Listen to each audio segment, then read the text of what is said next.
L-iskejjel għandhom jiftħu biss jekk il-każijiet pożittivi jinżlu għal 10 kuljum. Dak li m'għandux jiġri huwa li tiftaħ b'entużjażmu kbir u fi żmien ġimgħa jkollok tagħlaq nofsa jew 3/4 minnhom minħabba l-każi tal-COVID jew il-kwarantina. Jiġifieri idealment tibda tiftaħ meta n-numri jkunu baxxi.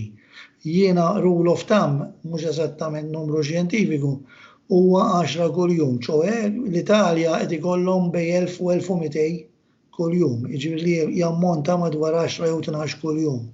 F'kummenti ma' Net News, il-President tal-Assoċjazzjoni Medika Maltija Martin Balzan saħaq li qed tingħata l-impressjoni li l-awtoritajiet qed jagħtu każ iktar il-qasam tad-divertiment milli l-edukazzjoni ta' wliedna. Jiena naħseb li Boris Johnson qal I had to choose between pubs and schools and I chose schools.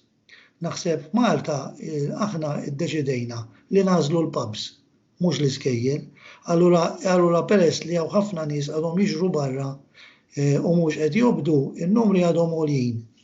U kif qedlek għalkemm da tfal edukazzjoni jridu jieħduha, ir-riskju ta' każi u tagħlar ikollok terġa' tagħlaq minħabba kwarantini, iżjed ma jkun kbir in-numru, iżjed problemi.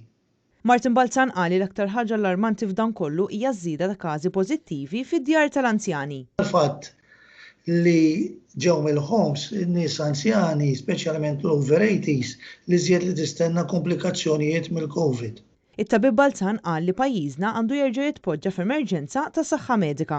Naħseb li hemm bżonn li tiġi ddikjarata emerġenza medika. L-iżjed biex ikun hemm messaġġ ċar lin-nies fuq il-postijiet tax-xogħol, fuq il-postijiet tad-divertiment li l-gwerra għadha għaddejja u kulħadd irid joqgħod fl-istazzjon tiegħu. Inkella dan numri mhux se jinżlu.